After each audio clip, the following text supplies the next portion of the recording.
This is the Ring of Honor, a.k.a. Shane T, boy, the baddest champion you ever seen, boy. This is Mr. Anderson. This is good old JR Jim Ross, and you are listening. You're listening to Knockouts and Three Counts. Cover! We got a new world champion! That might be one of the craziest knockouts I've ever seen in my life. Knockouts and Three Counts is the podcast, baby! It's the real deal, baby! Knockouts and Three Counts starts now. What up? No, it is another Tuesday. This is Knockouts and Three Counts, and yeah, I'm already ready for this fucking work week to be over with. But with that being said, damn it, gas prices suck. But you know what didn't suck was the fact that we had so much wrestling and MMA going on this past weekend. So there's plenty for us to talk about tonight. So if you guys know the drill, sound off in the comments. I want to know what y'all motherfuckers are thinking. Hey, yo, rest in peace to the bad guy. Actually, with Astronomicon coming this weekend, if any of you guys are going there, any of you guys that have been following us for a while, you know that we've interviewed the likes of Booker T and Bruce Pritchard and Eric Bischoff, all at Astronomicon. So you never know what will go down at Astronomicon. So if you're coming there, make sure you say what's up to us and make sure you check out the homies like past guests of the show, James Campbell, JC from Dave and Chuck the Freak. So plenty of shit going on this weekend. Plenty of stuff to talk about from last weekend. How are you two motherfuckers doing? Well, bro. Well. Doing well. Can't complain. If I did, who would listen, right? Except for you guys, of course. That is an accurate description. I will describe mine as well. Because I've been dealing with some prolonged back pain that I am just ready to fucking have go away, to be honest with you. So I'm doing well. It seems to be on the upswing, but man, this shit sucks. You'll be doing a lot better, Corey. You'll be doing a lot better if you come with us to GCW this weekend. Promise you that. Promise you that.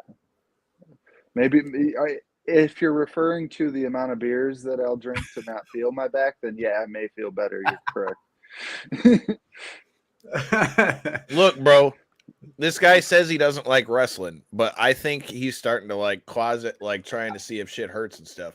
Because you ain't gotta lie, bro. We know you pulled the Mick Foley and tried to jump off the roof and shit and thought that the mattress was going to help your dumb ass. But I could have told you that. I could have told you that, and you wouldn't have had to explain it to your dad when you went to work the next day. Hot damn it, if you would have just listened. If you would have just listened. It's okay. Don't give this guy the pencil or y'all might die. I'm just saying. But that being said, like I said, this is another episode of Knockouts and Three Counts. There was a lot of shit that went down last weekend. Where do you want to start, J-Bone? Do you want to start with BCWA or you want to start with some of the shows from Friday? Let's start with well, what came first? Bellator, right? Friday night? Yeah, I just figured. All right, we'll go in chronological. So with Bellator, captain the ship, however you want to do it. First of all, I was supposed to be doing the press conference for that shit, but you know, I gotta say, Bellator had an overall way better card than the UFC did. I'm just saying, like, if we're being honest here, that was a much better card for Bellator, in my opinion, than the UFC had. But that being said, I mean, does any promotion in human history have a worse like luck or record with when they bring people in?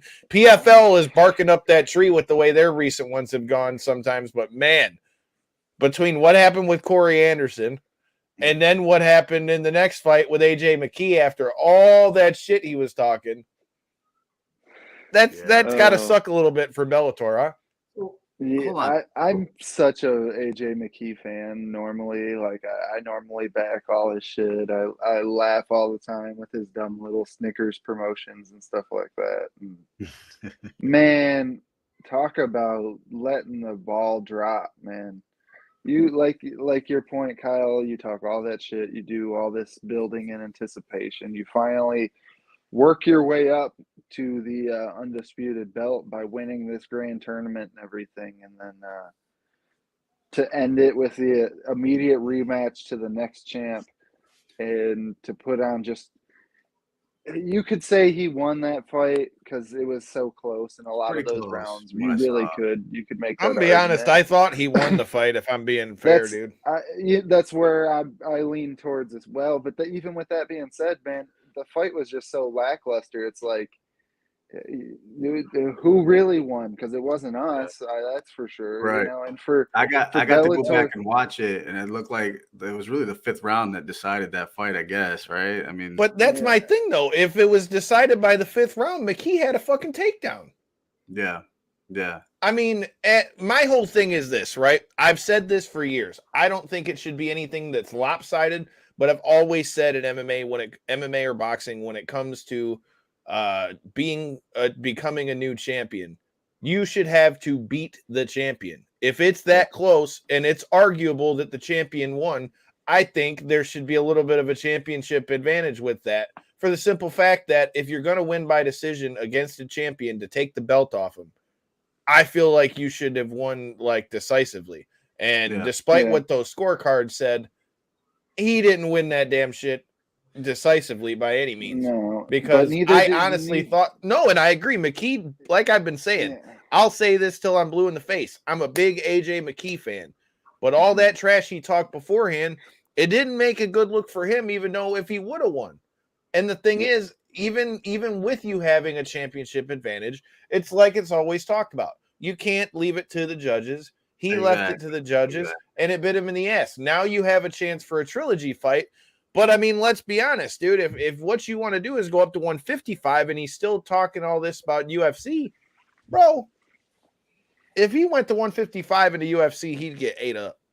He didn't make a good case for himself in that fight. No. Let's be honest. But I'll tell you this. Initially, I didn't make it through that fight Friday night. All right, I'm an old man. We've already talked about that. You know, it is what it is. But when I woke up, though, had to get my cat nap. I had a little bit of money in my pocket. Let's just say, because I put a little $5 wager on Pitbull to win that one by decision, and somehow it worked out. So, what were the odds on? What were the odds on that? Honestly, dude, I don't remember. I was just chasing the money.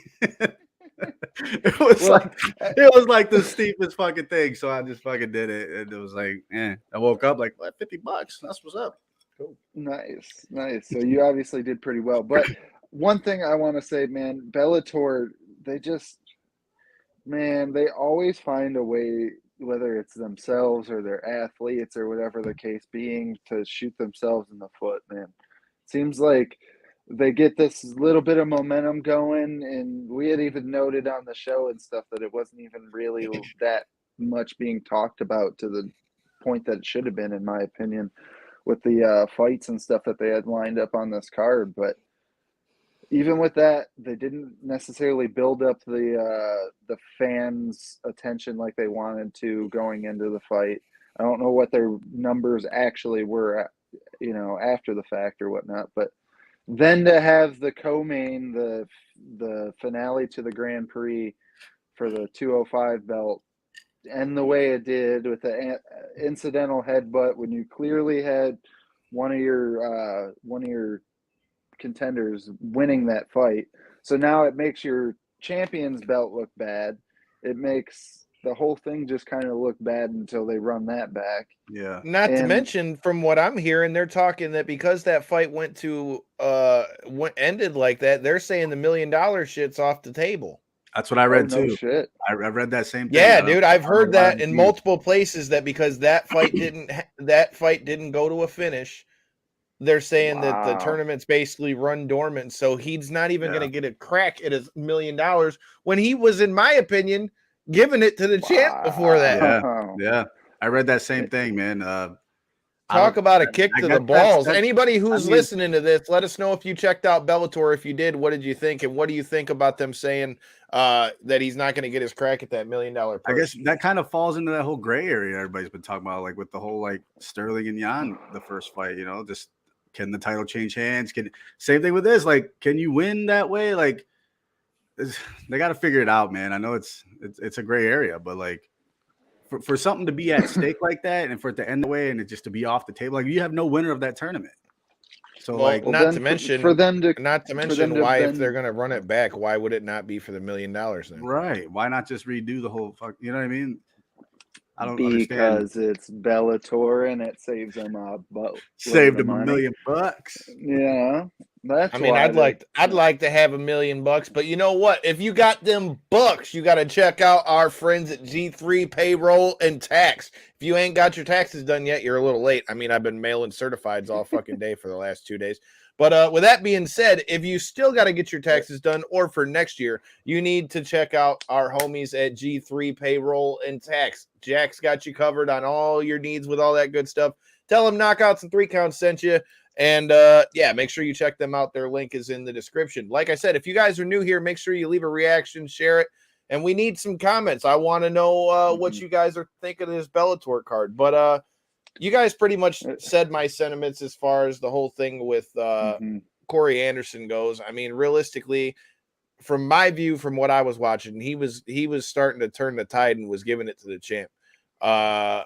If he doesn't get to run this back, I feel like that's going to be a real bad look on Bellator. So I think there's probably a really good chance that we're going to see them run that fight back. But boy, if I was Corey Anderson, I would be raising a fucking storm about that $1 million purse though, because especially when you have clear claim to the fact that you were winning that fight. Not saying that Nemkov wouldn't have gotten out of there or whatever, but bro, I'd be pretty fucking pissed if I was round there. Did that end in? Third round? It ended near the end of the third. If it would have made it, it was like 5 seconds, if I'm not mistaken, away from the end of the third round. There was only like less than 10 seconds. It would have made it past the initial bell of the third round, even if they didn't make the walk for the fourth round, it would have went to a judge's. It would have went to the ref's scorecards. And then in the UFC, which we're going to talk about in a little bit after we get through this wrestling shit, the craziest thing about that is you say that, and then we watched the UFC card, and they had a technical decision after a knee to the head of a down to and that's my whole thing. So that's why, like, this is another one of those things in MMA where I wish we could just get one hard, steadfast rule, because everything is always. This is how we always end up in all these bullshit situations. But that pretty much puts a bow on Bellator. Besides, I'm not going to lie, for it being one round, Tim Johnson versus Vinton LaSalle was hot damn. I thought Tim Johnson was about to finish old boy. And then, dude, he just got up and ended up just finishing him off, dude. That's what most layman fans, and let's face it, most fight fans love seeing a couple heavyweights beat the hell out of each other. Yeah, it was definitely an entertaining fight. That's for sure. I was hoping old Tim Johnson was going to continue to be successful over there in Bellator. But he showed his kind of continued weakness where he punches himself onto the bottom of somebody's mount and then gets outpunched from there. So it was a very entertaining fight, though, while it lasted. And there was another fight on that card. I don't remember if it was the prelim to the main card, but it was pretty good. Maybe you guys know. I don't know who the fighter is, like Luna versus Hernandez. I want to say. Yeah, that fight was absolutely wild. I do. Yeah, I wasn't familiar with either of the fighters, so. Yeah, I was unfamiliar with both of the guys going into it. I was watching it, so I did kind of be able to react live and stuff. And that fight was absolutely the true barn burner type of a 3-round fight.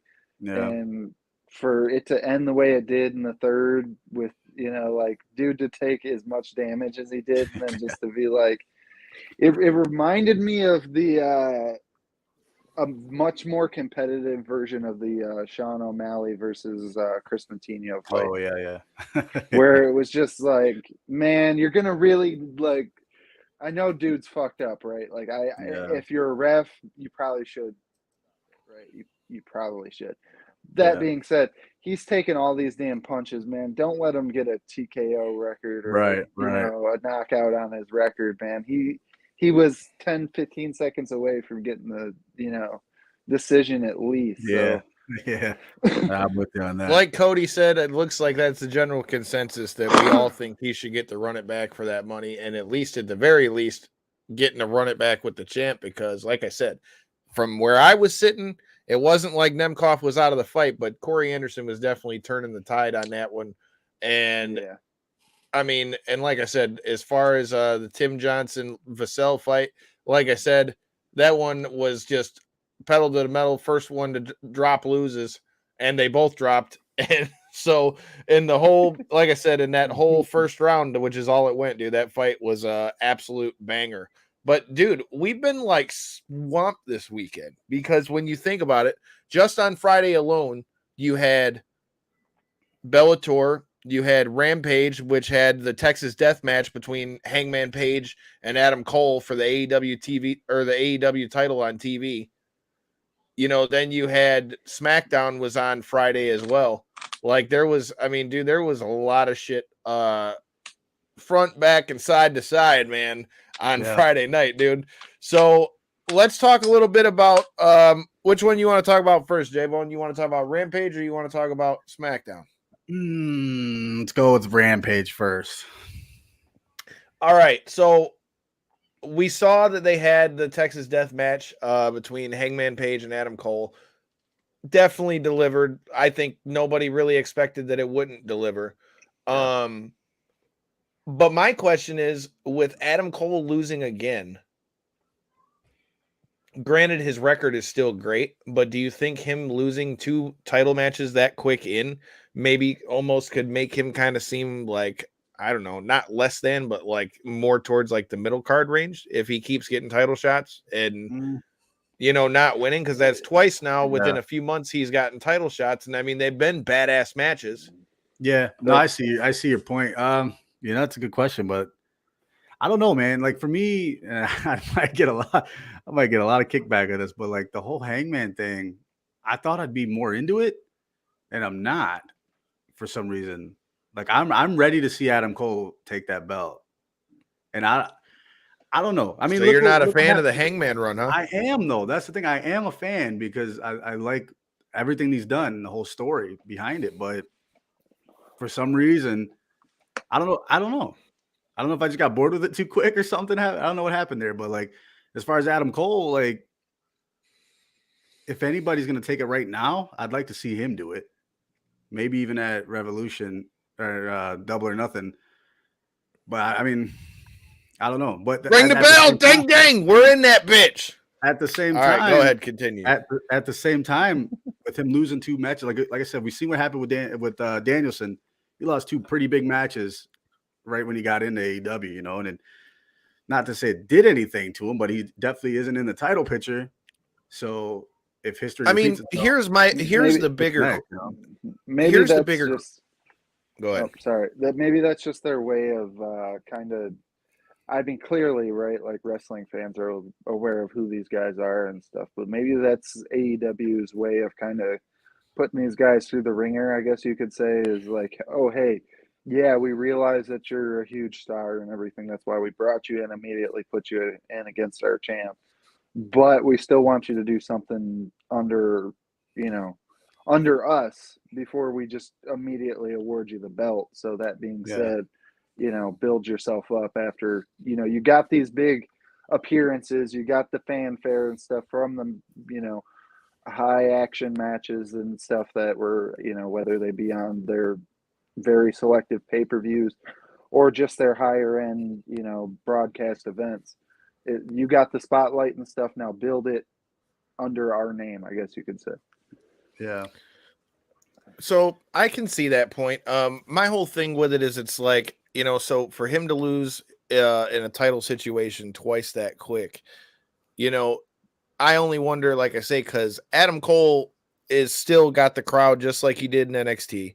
But at the same time, like, I don't think they've kept him near the main event picture, but like with him losing twice that quick, unless he comes back and wins it by like some dirty fashion, you know, that's a good question for any of you guys that are watching. If you guys watched AEW Rampage and you saw the Texas death match between Hangman Page and Adam Cole, baby, what were your thoughts? Where do you think Adam Cole goes next from here?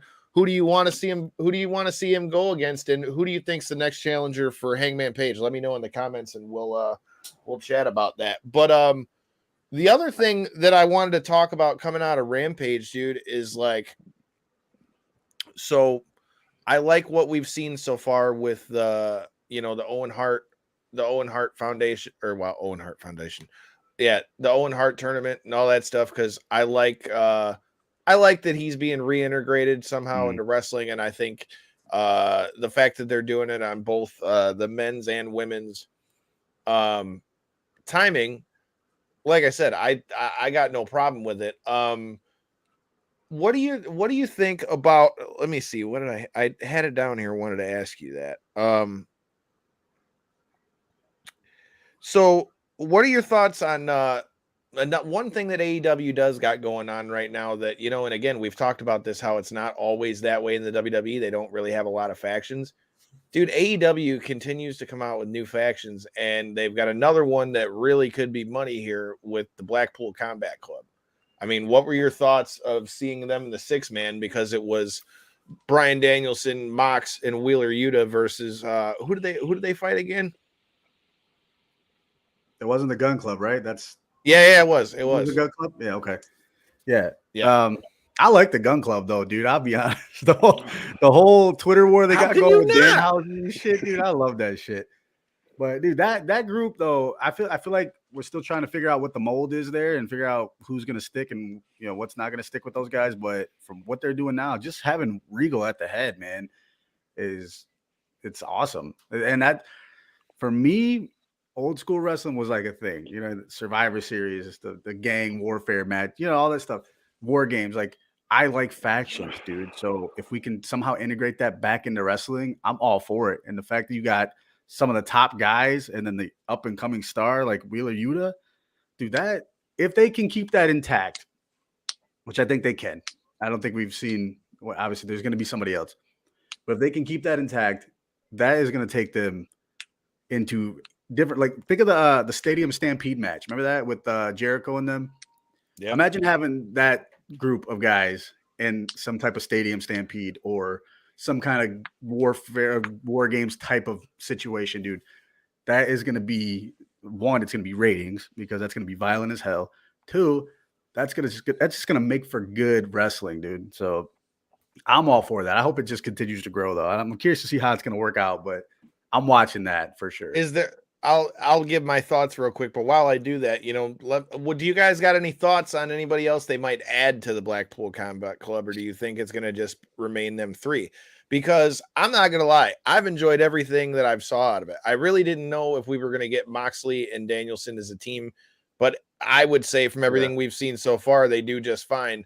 And not only that, with the vibe that they got with Regal at the helm, and then the fact that they basically like beat Wheeler Yuta in.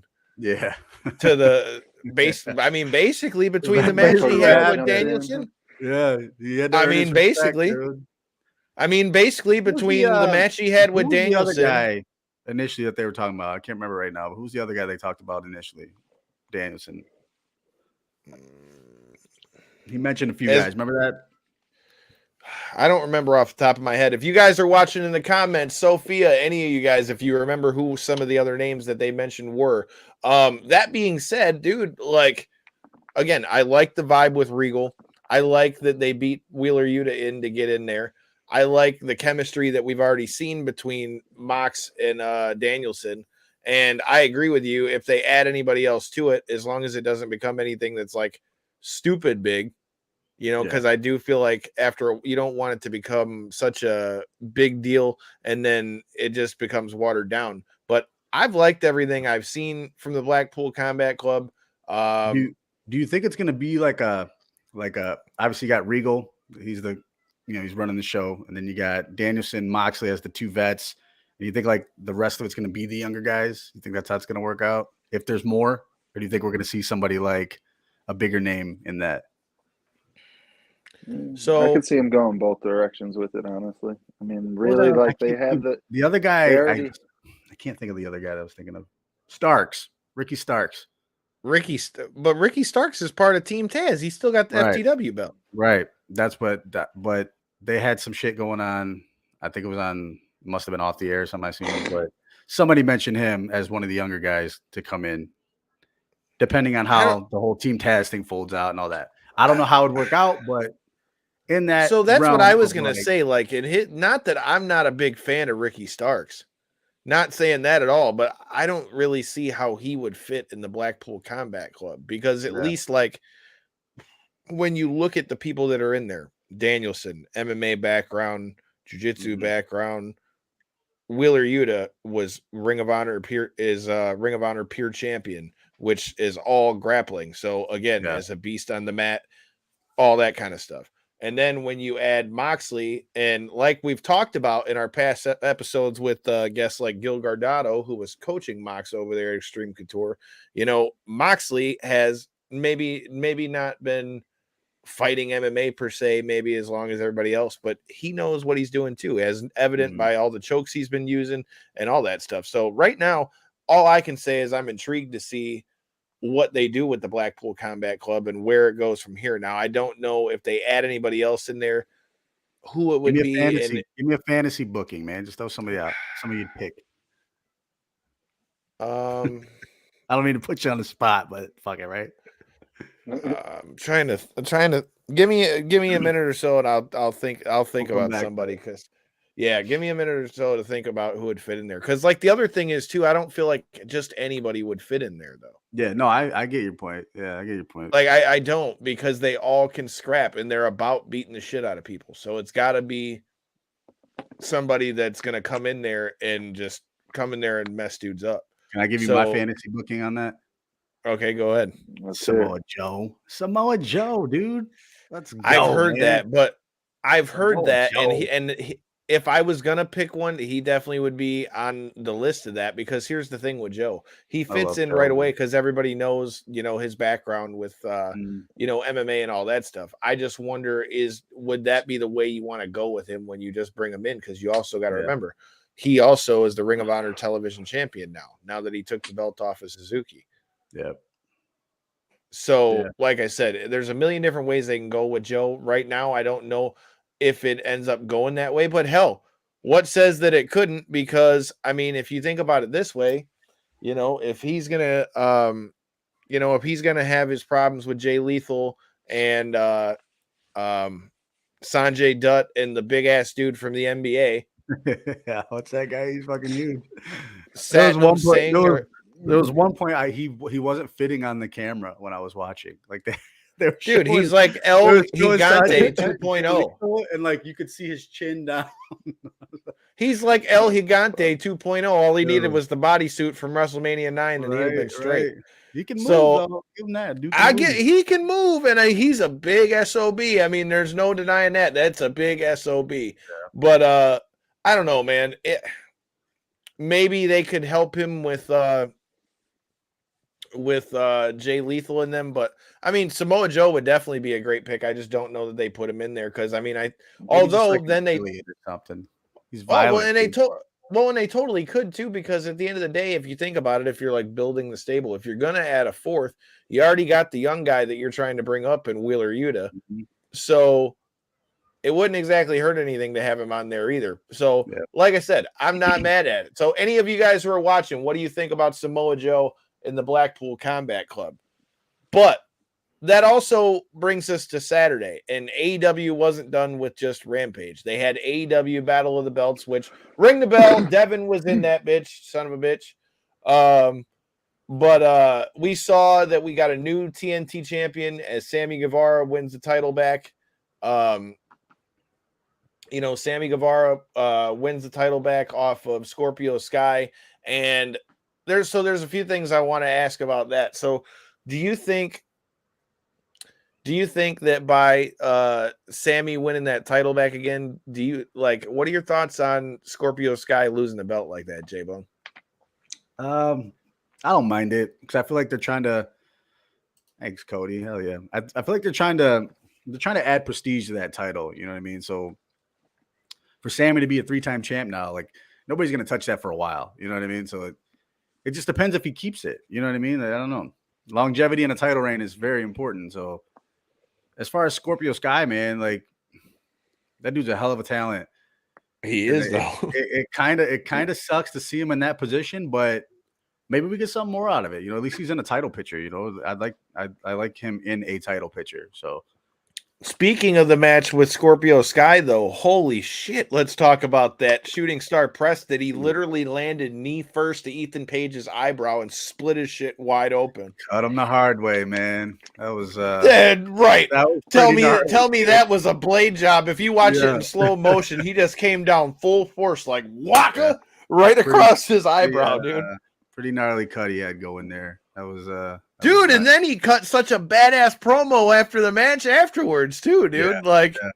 Ethan Page, man, if they push him a little bit more, dude, I'm telling you, that dude could be a diamond in the rough for AEW because that promo he cut after that shit was gnarly. Like, it was gnarly, dude, because like he instantly started bleeding, and then when they showed it in slow-mo, man, he came down right knee first straight to the eyebrow, waka, just split his whole eye open. So that one was pretty gnarly. The whole spit Tay swapping Conti and Paige Van Zant too. Yeah, Paige came out too. That was nice. Yeah, dude. Paige came out to come talk her shit and run in and go fight with Tay Conti. I mean, she didn't do bad. I mean, it was just a pull apart. Like, it wasn't like a match or nothing. I mean, but she didn't do it bad. And I mean, I've said it before. I don't have a problem with seeing Paige Van Zandt on my TV. Plus, what are we getting out of that though, Kyle? I mean, like, obviously that's going to. I mean, a match between them two wouldn't be bad if you think about it, because Ty's got a black belt in judo and shit. So you throw her in there with somebody like Paige. Is this like a double or nothing type of match? Do you guys have any idea what direction they're really going to end up with taking Paige? That's what I'm wondering. You guys can attest better to like how her skills. I mean, right now, I think they stuff like that. I mean, I don't think we've seen enough yet. I think they're just getting her camera friendly right now. Yeah, they're just trying to let you know that she's there. They'll have her on TV, but I'm sure she's still training a ton to get ready for it, because her mic skills when she in that promo that Ethan Page had, boy. You gotta come up with a little bit more fucking zinger in that one. Like, I'm just saying. Somebody get the teleprompter out for this lady. Come on. I mean, hey, we were talking, dude, I was hearing this talked about on Busted Open this morning, and it brings up a good topic to ask. What do you think if somewhere down the road, because we keep seeming to say this every time Ronda cuts a big promo, what do you think if we saw Ronda end up with Paul Heyman at some point? I think it's exactly what she needs. I feel like that would be fucking money, in the dude. dirt sheets and in the rumor mill for years, man. I mean, who better, right? She's one of the people that could benefit most from somebody like that, even if it isn't necessarily Heyman. Just anybody that's a true like a figurehead that actually could represent somebody, well, and that the wrestling community knows. I mean, he definitely. At this point, I don't think it'd be anybody else. Yeah. There's really nobody else for it to be. You know what I mean? And Heyman's already got the experience with it with Brock, because I mean, so many people don't realize that Heyman was managing a lot of his stuff outside of wrestling too. Yeah. So like, he's already done that with Brock through the UFC and all that as well. So I mean, not to mention besides Heyman, is there really any active manager type like that? MVP, I guess you could say is. MVP is. But I mean, think about how good Paul Heyman is, right? Look what he did with Roman. Perfect example. Roman was like, Paul Heyman is just a star in the making. Heyman with him just took him up to the next level. They created a new level, for the next level. You see these? What I tell you? Yeah. I can't even argue with that. Maybe besides my favorite Bobby Heenan, maybe, but the Brain was that guy. I'm old. We're showing my age right now, but. Bobby the Brain was that dude, all right? Bobby the Brain was that dude. Back to my point, though, you put Heyman with Ronda Rousey, dude, it's going to create another layer and another level for Ronda, especially if she's a heel. Like, it's just going to keep going up. Anybody you put with Paul Heyman is going to do that. So, well, I think it fit perfect. We've seen it not always go so well. Like when Curtis Axel was with him, it didn't. Or Cesaro. He didn't. And Cesaro, it didn't really help him a ton. But I mean. But if you think about it, like he would be the perfect person to just talk shit for Ronda the same way he used to do for Brock. Because if anything you want to say about Ronda, I mean, she seems to be doing a lot better in the ring at this point and has she seems to be doing a lot better with like her facials and selling and all those kind of things. So like she's definitely gotten better for sure. I mean, I would like to see the pairing. Paul goes all the way back with Austin. You ain't lying. I mean, I was just listening to Bubba Dudley on Peacock about it. Paul Heyman is an OG. That dude is probably one of the best dudes to work a mic. So I'm with you, dude. Well, we're on to Saturday. So why don't we talk about what happened with Uncle Chase this weekend? Because we were there, BCWA, Die Harder. Corey didn't come get his free shots from Superstar Bill Martell because he was scared. But no, because I was too busy at my mother's house enjoying Easter weekend. I'm just busting balls, fool. Forgot about it. Gotta throw that out there real quick. Hey. But yeah, dude, we went and it was a good time. Like I said, Uncle Chase and Matt Cross, in my opinion, stole the whole show, which I think we all kind of expected that going in. Matt Cross, if you see this, I'm rocking that Wrestling is Forever, hat that I got over there at BCWA. Like I said, hopefully we can bring M-Dog Matt Cross to the show at some point. But dude, Chase and Matt Cross killed it. What'd you think of the match? Put on a show, dude. I mean, did you expect anything less? Two of the best in the world right there. So anything, especially Uncle Chase, man, we love that guy on the show. So anything he does is usually gold. So hey, hats off to you, man. Hell yeah, man. It was a good time, good card. I mean, shout out to the new BCWA champion, Justin Maine. Studio 86 went across against who maybe next week's guest. They went and retained their titles against Midwest Scum, the Dread King Logan. And we got to give it to Bill Martell. He did the dance. It was bad. He did it though. He's a man of his word. He said he was going to do it. He did it. It might not have helped his causes that I was calling him out. I don't see no dancing, Martell. I don't see no dancing. Good for him. At least he did it. Hey, man, I'm with it. It was a good time with Bill Martell. You'll definitely have to check that episode out in the archives and all that good stuff. But yeah, overall, dude, BCWA was a good show. Justin Maine is your new BCWA champion. If you guys are in the Downriver area, I highly recommend going to check them out. Definitely good shows. And like I said, you never know who might show up there. I mean, that's how we got to interview Colt Cabana the first time. Now Matt Cross comes in to face Chase. There's been, they'll bring them in, man. But I tell you, it's a totally different vibe when they're not advertising the cards like they used to. So it's all kind of like guesswork other than maybe the couple matches that get leaked. So like I said, shout out to BCWA, shout out to Matt Cross, shout out to Uncle Chase. Like I said, that was a good match. Now, how much does that build up to anticipation, the fact that they don't announce their cards? And so when you are kind of on site and maybe you see somebody walk past a curtain or something and you're like, oh, shit, he's actually going to be here, or, something along those lines. I mean, BCWA usually has a pretty good balanced, pretty good balance as to like the comedy stuff versus they got something for everybody. Let's just put it that way. They got something for everybody. So a lot of times people are just coming because they know they like BCWA and they know BCWA is putting on a good product, which I can't argue that. I mean, they've helped us out a ton since the beginning. Well, J-Bone, before I let you get out of here, let's talk a little bit about Battle of the Belts and make sure you plug whatever it is you're getting ready to do here in a minute. But what did you think of Battle of the Belts, bro? Like, I thought the Sammy Guevara match was dope. Yeah, I do. I just want to say, like, I like the whole free. I don't want to call it a pay-per-view show. You know what I mean? But it's like the free show. It's kind of like Clash of the Champions with WCW. It was always free. It was always on TBS. It was good shit. And they always put on a good card.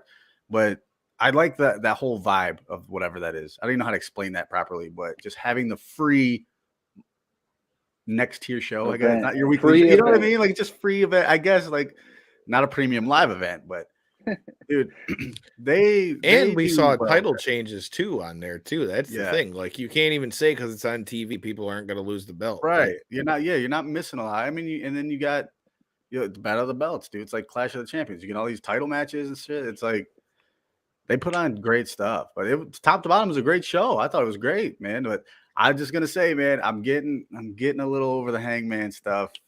I don't know why. I can't give you a reason why, because I loved it when we were getting there. You know what I mean? But now that we're there, it's kind of flattened out for me. So, well, it's because everybody looks at him as the big underdog on the way up. Now he's got the belt. Yeah. Now he's there. It's just like, you know, it's just you're not. I mean, you're not the underdog anymore when you got the belt. Right. Exactly. So hell yeah, man. But I don't know what's gonna happen with that though. Like I was hoping for like going forward, I'm hoping that maybe he'll drop that to Adam Cole soon-ish, and then maybe we get a Kenny Omega return. I'd like to see Adam Cole and Kenny Omega go at it again. That'll really, dude, that's gotta up, you know. Well, not only that, bro. They left. They planted seeds for that shit. If Adam Cole and Kenny Omega don't do something when he comes back, that would be a big fumble by Tony Khan. But something tells me Tony Khan definitely wants to see that as much as we do. But I know you got to get out of here. What project you got tonight? I'm headed over to OG Tech's Independent Music Movement, man, down in Atlanta, Georgia. I'm not going to Atlanta, Georgia, obviously, but I'm gonna be a guest on there tonight, so that'll be out later this week. We're gonna talk about some independent music from all the way from here to Michigan, all the way down to the southern states, man. So it's gonna be a good time. You can probably check some of that stuff out. I might get some clips and put that on my show as well. We'll see. We'll talk about it, but I'm gonna be over there talking. Hell yeah, man! Well, kill it and make sure you bring back some of that southern weather. Tell them to send it through the fucking Zoom screen. All right, I'm a little bit. The rest of the show. I'll talk to you guys soon, man. All right, bro. Later. Peace. All right, J-Bone is out for the night, but there are still a few things that we must address in the world of pro wrestling and MMA. So, like I said, we went to BCWA on Saturday. You had the Battle of the Belts on Saturday. A lot of stuff going on in wrestling. You also had UFC Vegas 51, which, as I stated, again, this isn't a shot at UFC, but in my opinion, I was a lot more entertained by the Bellator card than I was even not to interrupt, but I feel like that's a point that I need to interject on. Even with the way that everything played out and stuff with the Bellator card, you still feel that way? I was a lot more intrigued to see those fights than I was UFC card. I mean, besides the Bilal Muhammad fight, which I told you so. I told y'all so. I told you he was going to win, and it happened exactly the way I said it was going to happen too. But that being said, I was happy to see our boy, at least Michigan's former resident, Dakar Close, make his way back to the octagon after that unfortunate injury that kind of followed him after that Jeremy Stevens accident or incident. It isn't even an accident; it was an incident. But that being said, I was glad to see him be able to come back and get that win. Prospect Muzir Laziz looked great. I haven't seen him in long enough that I'm not even able to pronounce his name correctly. Other than that, I do agree with you. Like my initial anticipation for the cards were definitely like, oh yeah, Bellator's like they're the crowning achievement, I guess you could say, in combat sports for the weekend. Shout out Capoza on Twitter.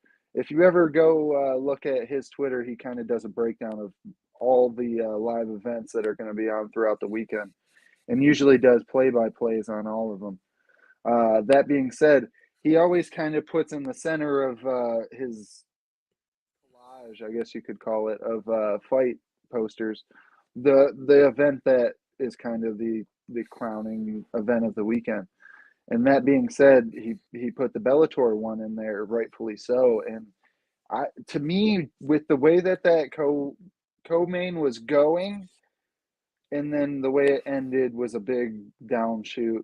And then the way that the main event itself, other than you could say Pitbull did a great job of using his footwork, he did a great job of not getting hit, in my opinion. I mean, if it was a boxing match, maybe you'd score it more in his favor. But that being said, man, it was just, it was so lackluster to me, other than like the Aaron Pico and the heavyweight fight, and then especially the fact that it was a 4-fight main card. I had stayed up so late for it. I have, my old lady in my ear like, "Oh, you almost ready to go to bed and stuff?" And I'm like forcing myself to stay up and stay awake to watch what I'm expecting to be this great fight with AJ Mckee and Pitbull, and for it to just die, it just did not live up to expectations whatsoever. And coming off of that, whatever you want to even call that, the no contest that was the co-main event, to me, UFC does what it does, man. Even with the fouls that they had in their fights, man, I still feel as though they won the weekend, in my opinion.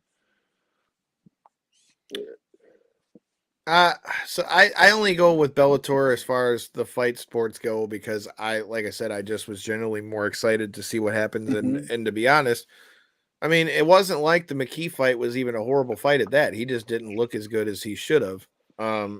Especially with all that trash he was talking. But when you talk about those things and what happened with Bellator versus UFC and all that kind of stuff, man,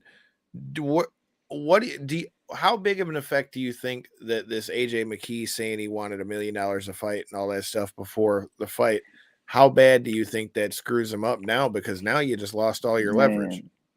All of it. I mean, you were an undefeated fighter. Check that off the list. No longer the case. You were a newly crowned Bellator champ at 145 who was looking to make his first defense. Well, check that off the list the wrong way. You now are no longer a belt holder. You're no longer undefeated. And being that he was actually, in one of his interviews, he had brought it up that Bellator tried to negotiate with him. It wasn't that that was playing everywhere. Yeah, he was literally doing it as, I'm going to gamble on myself. We're going to see how these couple fights go. Either they're going to pay me what I feel as though I'm worth, or I'm going to make my way to the UFC. And to do that, as I know he's had a full career at this point in Bellator. He's literally fought every one of his pro fights in Bellator.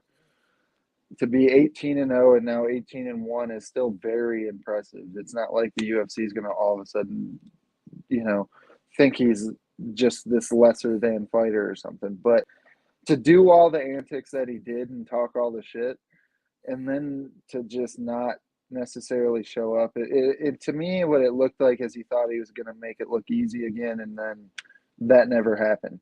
And then Pitbull was just not there to be hit, and AJ McKee was swinging at air a lot in that fight, and it wasn't a good look.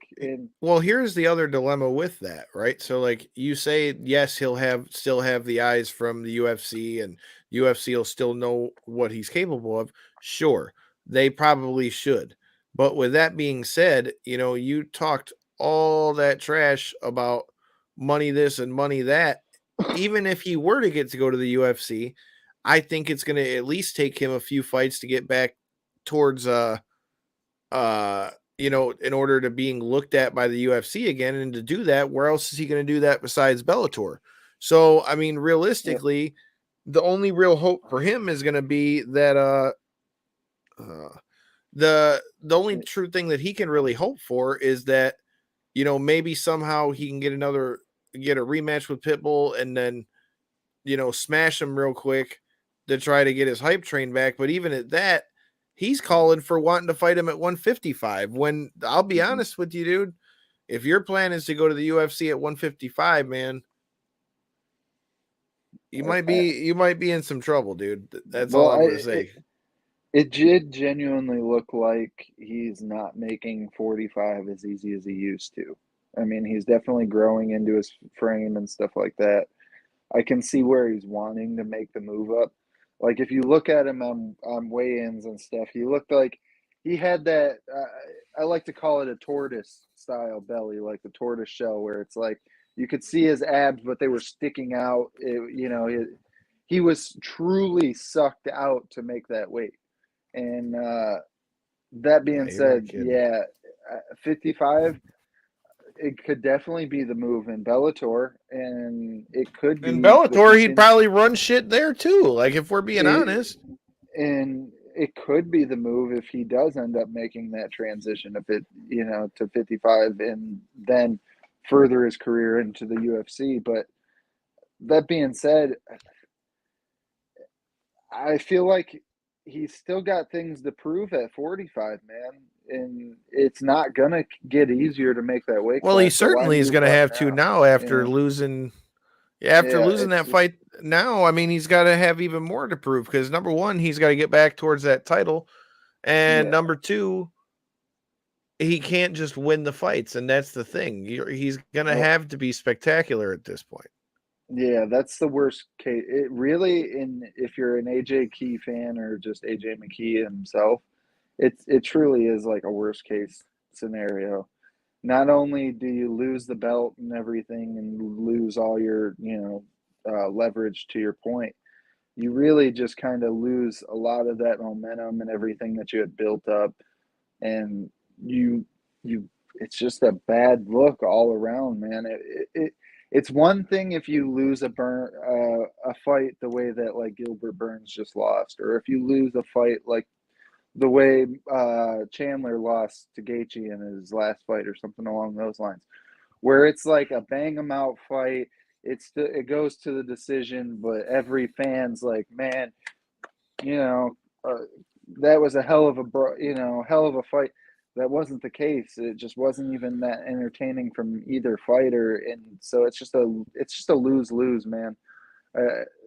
It's just all around. I don't feel like it was that bad. I mean, I definitely don't think it lived up to the hype, but I mean, I also don't think that it was like shitty. Like, you know what I mean? Like I said, I don't think it was a bad fight. I just think the bigger problem is just that McKee talked all that shit, and now you basically set yourself up to have to win in decisive fashion. And then when not only you didn't do that, you lost. It's going to be interesting to see what his next move is because, I mean, let's be honest. I don't even think he's going to get anywhere near that with Bellator either. So, we'll have to see what happens. I mean, he's definitely, reaching the territory of he's got only a little bit of stuff left to do at 45 in Bellator. So, I mean, it's not out of the realm that he could go over there at some point. But I mean, I got an idea for you, especially being the wrestling fan. I was hoping to get Jordan's thoughts on this as well going into it. What do we need to see out of Bilal Muhammad to win some of these fans over, man? I don't think there's another active fighter on such a good win streak against high-level competition who just gets shit on like Bilal Muhammad does, man. I'm a fan. Let me preference that. I like the work he does in the octagon and stuff. It may not always be the most entertaining if we're referring to the Wonder Boy fight, but the rest of his fights, man, I feel like he really goes in there and tries to implement his skills against people and makes fights entertaining. I don't see why all the hate. I honestly don't. So, what do we need to see him turn heel? Does he need to start rocking MAGA hats or something, pull a Colby Covington or some shit? Like, what do we need to see from Bilal Muhammad to actually? He's got to finish some people, dude. Level? Yeah, he's got to finish people. I mean, it's simple as that. What are your thoughts on the Lemos Andrade fight? I love the fight. I do. I really do. I feel like this one would be better maybe played. Amanda Lemos deserves a main event fight with the amount of showcases spots that she's lived up to.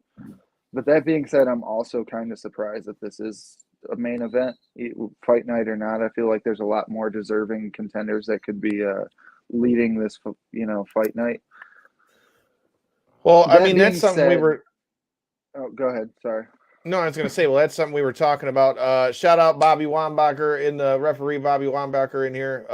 He's also hosting ASAP Throwing Hands with me over on the All Sports All Plays Network. But this is something we were talking about beforehand, man, in that, look, dude, they run so many fights. That's why they're doing record numbers and all that stuff. I mean, realistically, especially with how long people want for camps, especially when you're talking about the people that are at like the top end of the division, they're wanting, at least an 8-week, 12-week camp or whatever it is to get ready for the fight. And I mean, if we're talking about the guys that are on that top tier, I mean, I could totally understand the why you would need that. But in the meantime, when you're running as many fights as the UFC does, not that I'm complaining, because I could watch wrestling or fights every weekend. But at the same hand, though, that's why some of those cards are bound to kind of play out like that, where it's like it might not have all the luster. Now, that card could turn out to be one of those where they just end up banging it out and beating the hell out of each other. So, I mean, it all just depends on how that fight plays out. But Bobby in the comments is bringing out something good too. Spike Carlisle, fucking Dave, it was his debut, I think. I don't know if it was his debut. He made his debut for. It was his Rizin. debut for Ryzen, and then he choked dude to sleep. Yeah, he choked dude to sleep. Not only that, he did it in typical alpha ginger Spike Carlisle fashion. He's got to stand out in one way or another. Not only with his walkout, he then followed the choke up with kissing dude on the forehead to make sure he was okay after being fully unconscious in his arms. If I kiss you, it'll make you come back. It'll make you come back quicker. Adorable. I'll kiss it and make it all better. I just whooped your ass and put you to sleep, but I'll make it all better. I forgot what show it was that broke it down. It might have been Brendan Schaub, maybe offhand. I'm not entirely sure. But that being said, there is not a more perfect character in MMA than Spike Carlisle for the Japanese market. I can't argue that. And I mean, if he keeps winning fights like he did over there and then being able to have a little bit more freedom to do what he wants with, his walkouts, Kathy, I definitely would say that it might be one where Dana goes, maybe we should have kept him. I feel like yes and no, right? Like I'm a fan of him.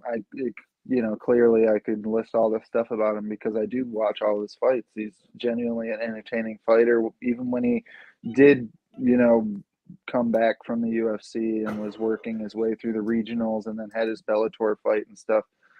But that being said, yes and no, because yes, he really does offer entertainment value that I feel as though the UFC loves in their fighters.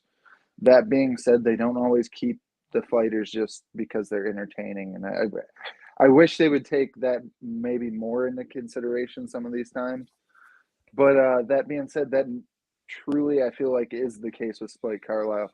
Maybe as he develops his skills and stuff a little bit more, but watching these fights that he has put on, even though he's went on this incredible win streak, a lot of those fights have been real tough, and then he ends up gutting out the finish in the end.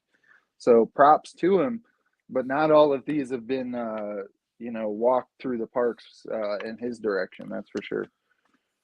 You're right, but I mean, like Bobby was saying, with him getting a finish like that, I mean, dude, at the end of the day, if he keeps winning, eventually, you're gonna have to take notice, and it could be something like what we talk about all the time with the pro wrestling end of things, where you look at a guy like,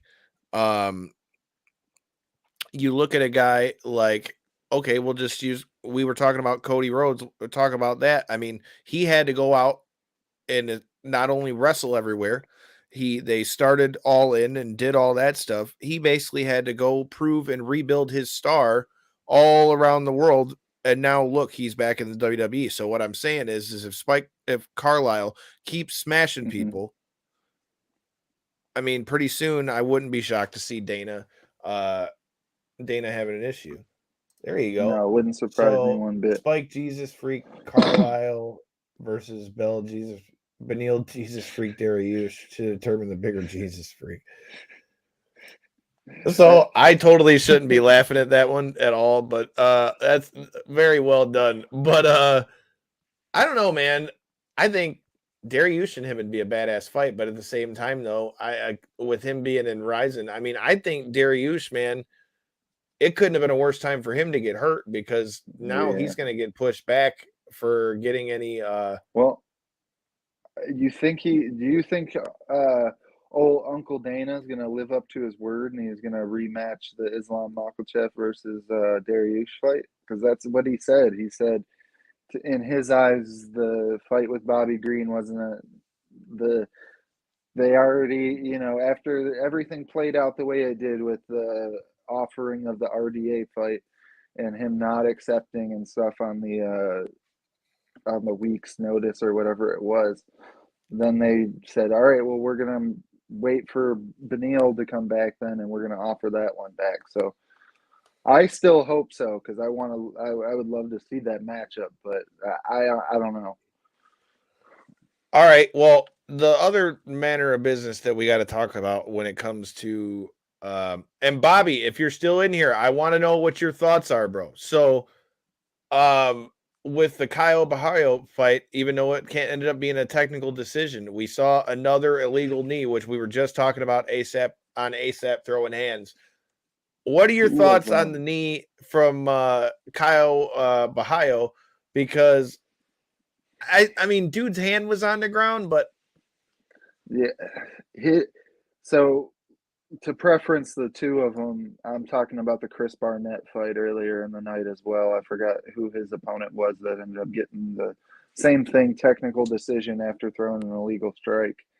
But that being said, the Borralho fight, man, he looked so good to mess it up. And you could see earlier in the fight, right? He had dude on his butt with his back against the cage. And he had basically fainted, like as if that was the next strike he was going to throw. And then it like clicked in his head. Oh, hey, don't throw this right now because he's on the ground.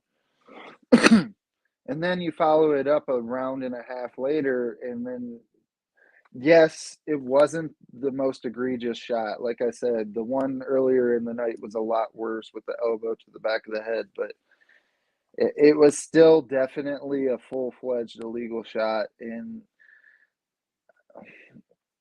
the rules are such a gray area, right? Like some states, if you don't have both hands down, you're considered no longer a grounded fighter. If you have one finger down in some states, you're a grounded fight. It's like, I get where he could just instincts kick in. It's the devastating move that can instantly win the fight, and he sees it presented.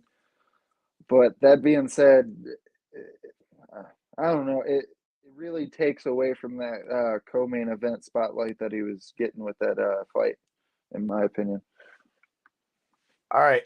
Well, I was just responding to a couple of the comments because he was saying he's not a big fan of them being quote up Jesus freaks. Well, like I've said on the show multiple times, man, I actually happen to be a Christian, so I got no problem with that, number one. But number two, I'm not ever going to tell somebody what they need to do as far as getting in the cage and things like that. Like at the end of the day, whatever you got to do to get your mind right, whether that's praying, whether that's music, whether that's fasting or whatever it might be on that given fight, dude. Like, I'm glad you brought up fasting. I forgot to make note of that. How impressive is it that that Bilal Muhammad did all of this past weekend, overcame the fight and everything against somebody that knocked him out previously, while going through fasting, while doing all that, while weight cutting and everything else. I mean, that's some next level shit right there. I'm just answering. So, thanking God for knocking that dude out. I mean, hey man, if you get through some of those MMA camps, dude, are pretty fucking brutal. So to be able to make them through that, and I can't read the chat necessarily, but I do understand where he's coming from. Where he's thank I've heard, God, thank Jesus, and thank every savior up above the fact that this dude's the one laid out and I'm the one standing, in front of you. But I mean, fighting's not ballet, yeah. dude. So I mean, To your point as well, Kyle. It takes a lot of motivation from somebody to put on these performances that we just expect to see on to the next fight and stuff. So for that particular person, I can completely understand whatever it may be that gets them to that point to be ready to showcase their skills. So yeah, and I mean, like I said, understand. that's what's good about America. I understand what he's saying too. Like I said, I mean, to each their own. For me personally, it doesn't bother me, but at the same time, I look at it like this, man. Kind of to hearken a little bit to the pro wrestling end of the show. I mean, and this applies in fighting too. At the end of the day, if you keep winning and they give you the microphone for those post-fight interviews, well, if people don't like his post-fight interviews, then somebody needs to beat him. In the meantime, he's gonna keep getting to talk about the stuff. So I agree. And it's funny that this gets brought up on our show because I was literally listening to our past guest of our show, Jimmy Smith, talk about the same thing about how people can, how MMA media gets such a bad rap. Because, like, I don't know if you heard in the press conference after the fight, they were talking with the guy you were talking about. Damn it, what is his name? I'm drawing a blank. He said he had ties with the Irish Mafia. Oh, that was the guy I had actually brought up earlier, Laziz. Right, that's what I said, Laziz or whatever his name is. He talked about that in the press conference. Like, they asked him a bunch of questions about him being connected to that crime family, which that didn't have anything to do with his fight, but being the fact that he thanked him after the fight. Well, now you've opened that up, so yeah. You actively welcome the fact of questions being brought up because I get it, and I also am like, I get where he wanted to just shout out somebody that maybe he didn't know everything else that was going on. We've all dealt with people and not necessarily known everything that they had going on in life. I don't think that may have been the case. I'm not defending anyone here. But that being said, I think the reporter did right, but I also think Laziz did right by just saying, "Can we please focus on my fight and move on to the next question?" Well, and to be fair, it would have been like the guy asked it and he answered about 3 or 4 questions. So it's not like he didn't answer any of the questions. So, like, I agree with you. After you get a few questions, that's one thing. But at the same time, I also don't think that reporter was in the wrong for asking about that when it's a known thing and you blatantly thank the guy when they're basically trying to say he's like the MMA, whatever you want to call it at this point. So, I mean, totally fair question. I don't think that it's, that it's too out of line, but I also can see where at a certain point, you need to keep it on the fights. Cody, if any of you guys saw that press conference, man, I want to know what you guys think about that. Well, 2 more points real quick, because I know we're starting to kind of get to the segment of the show where we'll be wrapping. But to get to Cody's point real quick, I didn't get to really give him an answer with that earlier. I think Amanda Lemos might be the one that goes in there and shows Andrade something. I really do. She's definitely taking a huge step up in competition, but with Andrade making her move back down to 115, I just think it's going to be an interesting fight, man. I think Lemos may be able to showcase some of that power that she's shown to these other girls. God, I keep coughing. But just real quick, Kyle, I want to get your thoughts because this may not be a super top end heavy card, but as the UFC often does, they find a way to stack these cards on the lower end to keep interest going. You got, I know two of your favorite on the women's side. You got Macy Barber versus Montana De La Rosa. What's your thoughts on that one?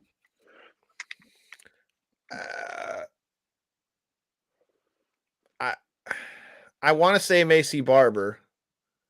I want to say Macy Barber, but something tells me that Why am I can't spit her name out now? De La Rosa. There, that's what I was trying to say. Why was I going to say Miranda Maverick? I I meant to say De La Rosa. But what I was going to say is with her, I feel like her ground game is a lot slicker than her opponent in this one, and I kind of feel like that could be the difference. Now, if Macy can just make it a brawl, then that's a different story. But I don't know, man. Come give me a parlay for this weekend, 3 fights. I believe, if I'm not mistaken, it was Big John and Josh Thompson's podcast weighing in that broke this one down that I was listening to. But if it was, I couldn't agree with them more. Macy Barber is a great hammer. She does not do a great job of being a nail whatsoever. She's not one of them fighters that can turn it around for the most part once, receiving some damage and stuff. And one thing that has really kind of surprised me with her being so young in her career and stuff is she seemed to have already not be coming into these last couple fights with that initial mean streak that we had really seen from her in the beginning that made her such a standout prospect to begin with. I think her grappling skills may be a little more superior yet again if she's the one on top in this fight.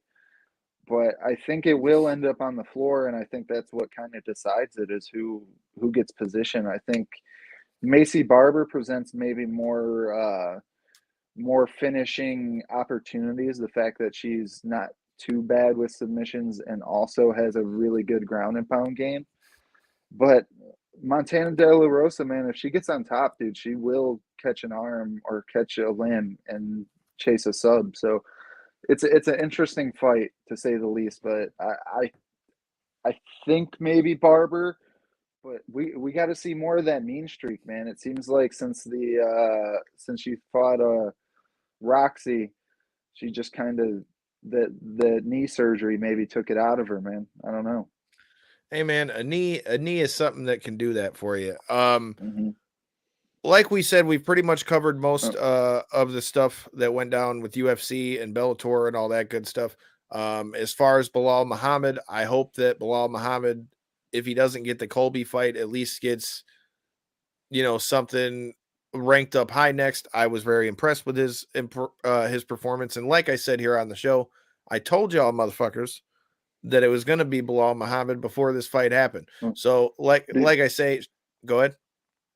I was just going to say before we jump off of the fights, I have 2 more points real quick. Lando Venata coming in a crazy fun fight like always versus Charles Jourdain. Real quick, what's your thoughts on that one? We've seen Charles Jourdain put up that incredible I didn't see the fight, so I don't have any thoughts on it because I didn't get to see the preview. That's coming up this weekend. I'm saying that's this coming card. I mean, I don't know, man. These fight night cards sometimes just don't do it for me. I'll watch it anyway, but it just I don't know. Both of those fighters are such gamers, man. You talk about a matchup between those two. And I'm not saying that I won't enjoy the fights. Like I said, I mean, I will watch all the fights, but again, dude, being around fighting for so long at this point, I could watch a fight every weekend. But unless it's something that like jumps off the thing, I'm not super excited. Like I'll be like, yo, I want to see that. I want to see it, and I want to see what we're gonna get out of it. But it's like for me, like you got to do something to make me. I'll watch the fights anyway, but to get me super invested like that, I'm not saying there needs to be a story, but you got to have a couple of bangers on there. I completely understand that. And my last point, while we're still on it, is I'm really curious what we see. This new season of PFL starts tomorrow, actually. So shout out to Little Heathen. Hope he gets that dub.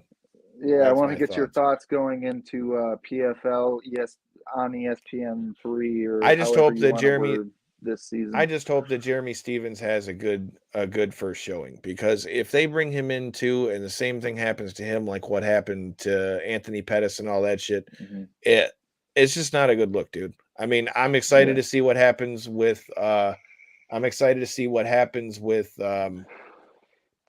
Little Heathen over there at PFL. I mean, he definitely could cause a lot of problems in either one of their 45 or 55 division, because if there's one thing that's the last to go, it's your power. And if he cracks these dudes, he can still put them to sleep. So for that stuff, that's all well and good, but I don't know. PFL is just going to have to put together a few like tough cards for me. Cause like I said, man, it just kind of got flat a little bit for me afterwards, dude. I mean, I don't know how else to put it. I completely understand where you're coming from. I do. I'm not trying to, argue or object with that point whatsoever. And that's one thing that PFL, to your point, has kind of struggled with, because every time they do try to bring in those, marquee names, and there's nothing they can do about that. But I'm just saying, it makes you less invested as a fan if they're not coming over there and at least fighting to some degree of like what they used to be. Now, at least Little Heathen is. Sorry, one thing I don't think that's been brought up enough, though, in this Jeremy Stevens fight in particular, I feel like a huge aspect of his games is his elbows, both standing and on the ground. And that's one thing that PFL takes away, is elbows. So they take away elbows. Yeah, because of the season format, they don't want every fighter getting cut up from elbows. See, and then they just keep doing more and more shit where that's been like that though. Man, if we're fighting an MMA fight, let them have full use of their MMA weapons. I completely agree. But that's further proves my point with what I was saying. Like I said, I'm excited to see what happens for Jeremy Stevens. Like I said, we usually rock Team Heathen over here. So like I said, we'll see what happens for Jeremy Stevens. Thank you, Cody. Much appreciated. I don't know, man. We got a few things left on the docket to talk about. You got to make sure you stay tuned this Thursday. We may have a special guest. I haven't locked anything in or anything of the sort, but as I said, it's going to be a big weekend for us with GCW, which we're going to be at Saturday night at Harpo's. And then on top of that, Astronomicon is coming on, so we'll see what happens there. But plenty of stuff going on. We've got another show coming Thursday. We'll talk a little bit about Stipe versus Jon Jones and the rumor mill with that, and if we actually see that fight happening. And like I've been saying for years, they need to put some respect on Stipe's name. But we'll talk about that. I'll give you my thoughts for the fights that are going on this weekend. Plus, we got to talk about the matches that we've heard now announced for WrestleMania Backlash in Cody Rhodes versus Seth Rollins 2.